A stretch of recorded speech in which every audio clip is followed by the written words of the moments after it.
Hello everyone and welcome back to Farmer Joe Homesteading. Today we are going to be comparing Saanens versus Nigerian Dwarf goats for milking on the homestead.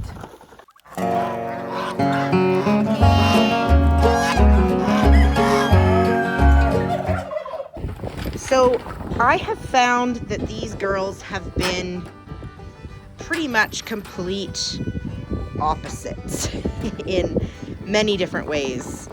Mama doesn't nearly have as much of that fight and stubbornness. She definitely will get the stubborn old goat personality every once in a while, but just not nearly to the extent that Annie does. There's a major difference in height. I mean, that's Astro right there. He's only 4 months old and he's already way bigger than Annie, and he's half dwarf. So obviously there's some huge size differences there. So there's that. The milk, because of the size difference, obviously is much different. Their bags are quite a bit different. This is empty bags after milking, but you can see that there's quite a difference between the two just in that respect as well. So very, very different goats and very different to milk and very different personalities. So little Miss Annie is our Nigerian dwarf goat.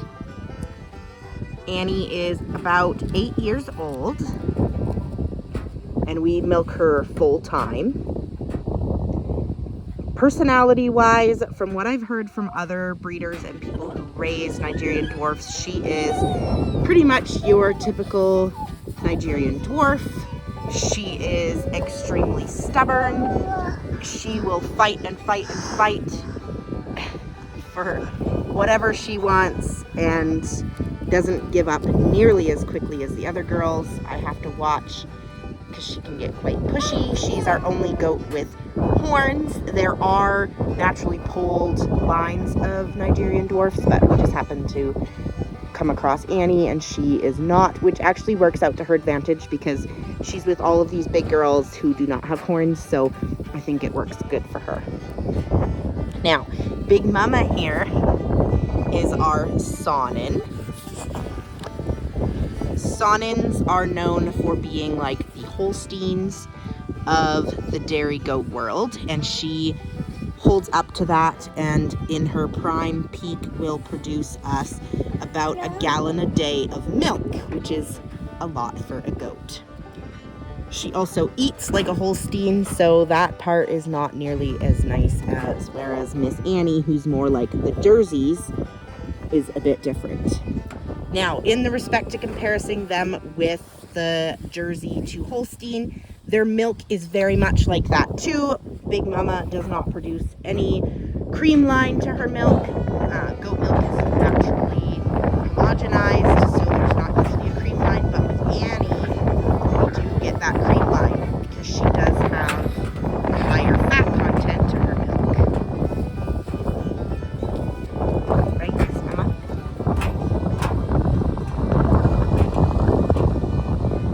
Mama is much more pushy and food driven, which I don't know if that's a Saanen thing or just her unique personality.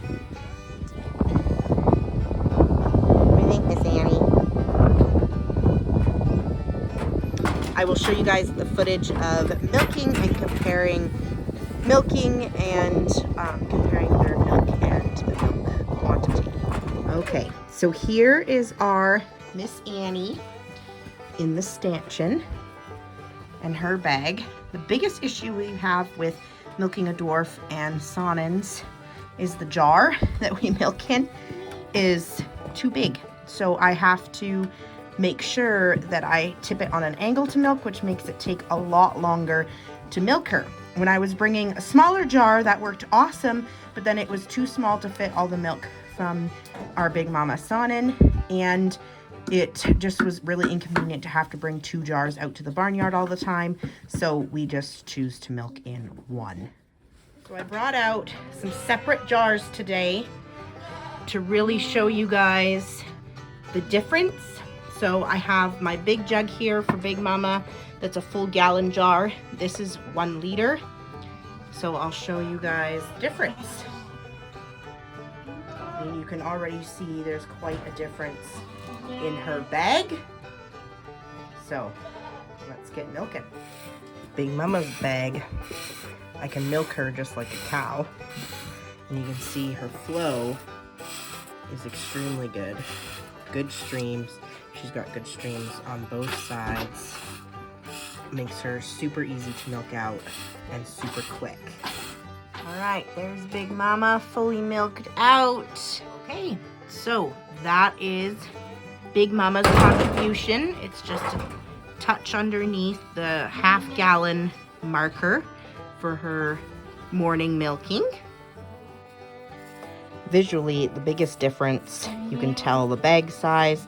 And with Big Mama, I can milk her like a cow with my hand fully around. But with Annie, she's so small that I usually have to start out with the 2-finger, get that going.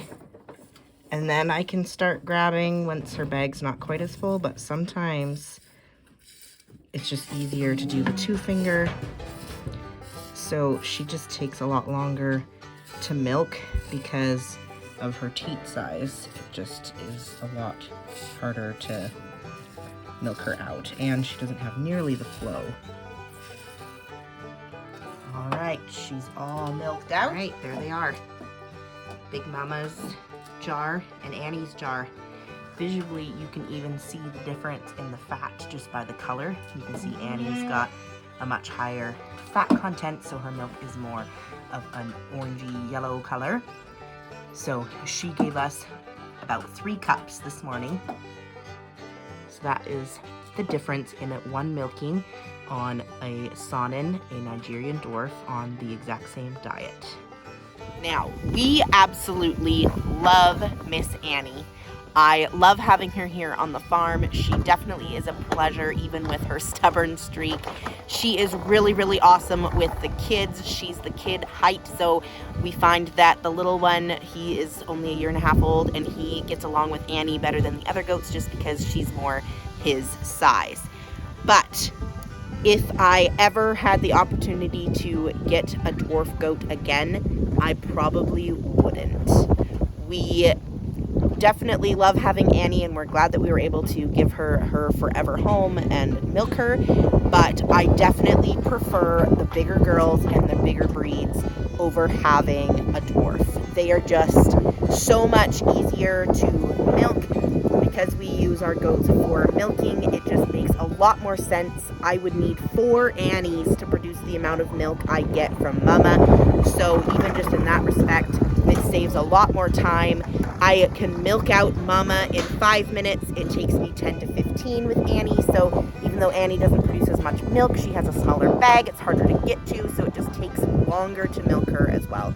So for us and our farm, because we use our goats for milk for our household, it just does not make sense to have dwarf goats.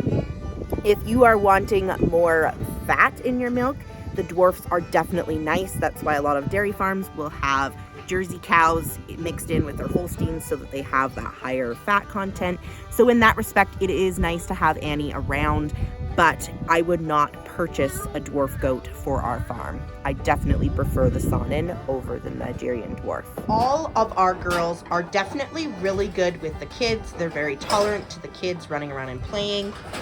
Farmer Bo keeps his Tonka truck in here so that when I'm milking, he has something to do, and all of the goats are super tolerant of that. Big Mama is the goat that our children milk. Annie still is quite dancy at times and doesn't have nearly the amount of patience that Mama does, so Miss Annie doesn't typically get milked by the kids, but she is definitely a favorite of the kids just for petting and hanging out with. I have to say, one thing with the dwarfs is they are definitely cute. Miss Annie is 8 years old and she is still just cute as a button. Everything she does is just cute because she's little. The girls are all completely covered in ashes right now because they've been out in the electric fence where there was an old burn pit, and they love to roll in it, and I think it probably helps keep the bugs off. But Luna and Star are Nubian Saanen mixes. So they each have a bit of the floppy ear, more like the Nubian, and I find that their faces are just very Nubian compared to their mom. They are also a little bit smaller than her, but they're also only a year old, and Big Mama is 4 this year, so it might have something to do with that as well. So they are still really good girls. They are first-time fresheners, so they are not milking very much right now. Luna actually produces quite a bit more milk than her sister, and I have a feeling that Luna will be a good producer like her mom. But right now it's kind of hard to judge because they are first fresheners. So wanting to get started on goats and have a milk goat, you do have to keep in mind that that first year and those first fresheners are going to be very different and very difficult. It's not a very good judge of what they're going to be like as they age and mature. This year, the girls have very small, tight bags and very short teats, which makes them quite difficult to milk. But that is quite common and typical for first-time fresheners, and it will take them a little bit until their bags grow and stretch and they have more milk and easier teats to milk out.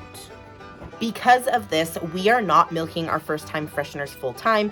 We already are getting quite a bit of milk from having Mama and Annie. So we have been keeping the kids that they had on them. So Luna still has Jupiter with her, and Star still has Astro with her. And so with the boys, we don't have to milk them, but when we want to, we can lock the boys away and get some extra milk when we need, if I'm gonna do more cheese or yogurt that week. So the first-time fresheners are nice, but I definitely prefer to keep their kids on them longer. Helps their bags to keep growing and stretching and their teats to stretch out a bit more too, so that it will make them quite a bit easier next year on their second fresh. Should mention, freshening refers to when they come into milk. So first freshening means this is their first time in milk, their first time moms.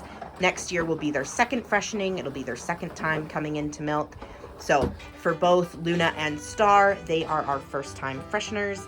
And Big Mama, we believe, is on her 3rd freshening. And then Annie would be on her 7th freshening. Thank you all so much for watching.